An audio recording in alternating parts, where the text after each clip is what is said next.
Hello Malaysians, I have a story to tell you today.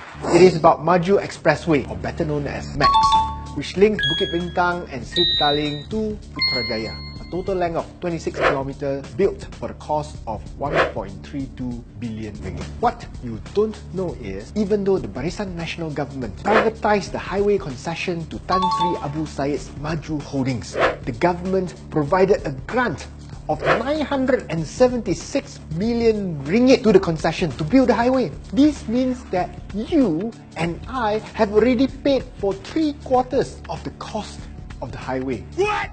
Tan Sri Abu Said just needed to come up with 60 million ringgit and the balance via bank loans in order to finance the entire 1.32 billion worth of construction.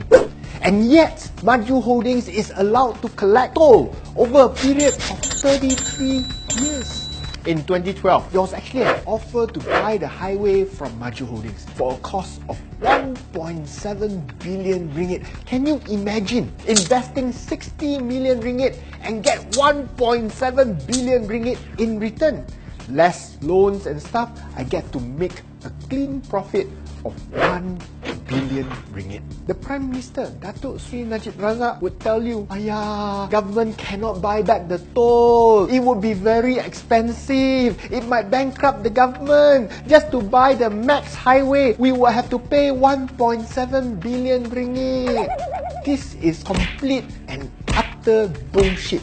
Why should the rakyat pay 1.7 billion ringgit for a highway that we have already paid nearly 1 billion ringgit for?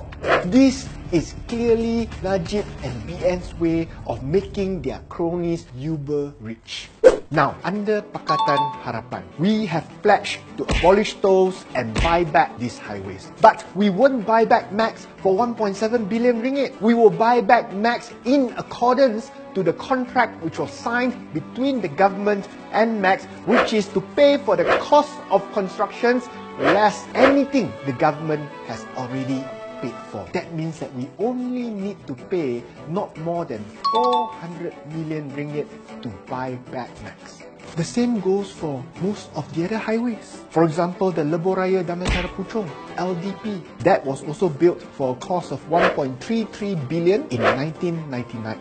More shockingly, up to 2015, the government have already paid compensation of 1.05 billion ringgit to LDP for freezing toll rates. That is nearly the cost of constructing the highway. And yet LDP can continue to collect toll for the next 10 years.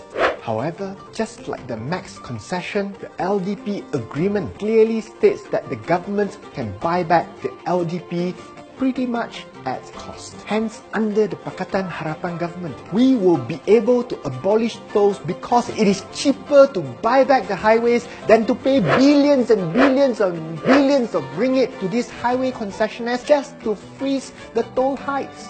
These aren't populist policies. These are just very sensible financial policies which will save both the government's money and the rakyat's money, all in accordance to the legally binding contracts signed between the highway concessionaires and the government. Vote Pakatan, abolish tolls.